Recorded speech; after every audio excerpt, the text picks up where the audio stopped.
యమన్ దేశంలో ఉన్న కేరళ నర్సు హత్య కేసులో మరణశిక్ష ఎదుర్కొంటుంది.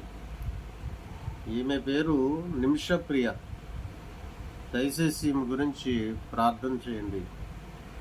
కన్నీటితో ప్రార్థన చేయమని ప్రభు పేరిట కోరుచున్నాను. ఈమె ఇంకా మరణశిక్ష నుంచి మీ ప్రస్తుతం యమన్ రాజధాని సనా జైలులో ఉంది.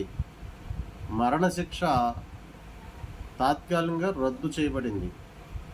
ప్రజాశాంతి పార్టీ అధ్యక్షుడు కేఏ పాల్ గారు చొరవతో ఆ దేశ అధ్యక్షులతో మాట్లాడి ఆయన తాత్కాలికంగా శిక్షను వాయిదా వేయించాడు. కానీ ఆ శిక్ష నుండి ఆమె ఇంకా విడుదల కాలేదు. కాబట్టి దయచేసి ప్రార్థన చేయండి, కన్నీటితో ప్రార్థన చేయండి. దయచేసి ఆమె మరణ శిక్షను సాధారణ జైలు శిక్షగా మార్చడం లేదా జీవిత ఖైదుగా మార్చటము అనే ఆలోచనలో ఉన్నట్లుగా వార్తలు వస్తున్నాయి. ఆమె కేసు యమన్ దేశంలోని సుప్రీంకోర్టులో విచారణలో ఉంది. ఆమె ఇంకా విడుదల కాలేదు. దయచేసి ఆమె కోసం ప్రార్థన చేయండి. బాధిత కుటుంబం వాళ్ళ బ్లడ్ మనీకి అంగీకరించకపోవచ్చని వీళ్ళు మరి ప్రభుత్వ వర్గాలు తెలుపుతున్నాయి. కాబట్టి ప్రార్థన చేయండి. మరి వాళ్ళ కుటుంబ సభ్యులు కేఏ పాల్ గారితో కలిసి ఆ దేశానికి వెళ్ళి వాళ్ళు కూడా విజ్ఞప్తి చేశారు. ఎంతో ప్రయాస పడుతున్నారు.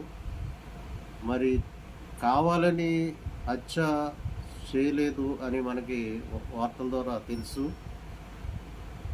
అది అనుకోకుండా జరిగినటువంటి ఒక యాక్సిడెంటు. కాబట్టి ప్రార్థన ద్వారా సమస్తము సాధ్యం. దయచేసి ఆమె కోసం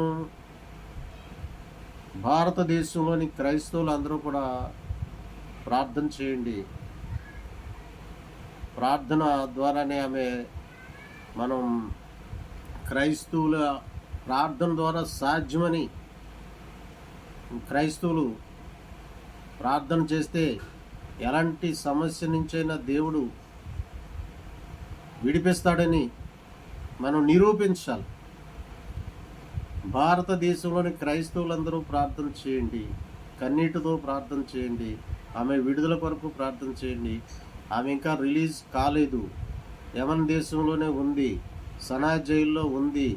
ప్రయత్నాలు జరుగుతున్నాయి. భారతదేశ విదేశాంగ శాఖ ఇతర దౌత్యవేత్తలు ఆమెను సురక్షితంగా ఇండియాకు తీసుకురావాలని ప్రయత్నం చేస్తున్నారు. వాళ్ళు ఒప్పుకోవాలి. బ్లడ్ మనీ క్షమాదానానికి ఆ బాధిత కుటుంబం వాళ్ళు ఒప్పుకుంటే అది ఒప్పుకోవాలని ప్రార్థన చేయండి. వాళ్ళు ఒప్పుకోవాలని, వాళ్ళ మనస్సు మారాలని, వాళ్ళ హృదయాలు మారాలని, క్షమాభిక్ష పెట్టాలని.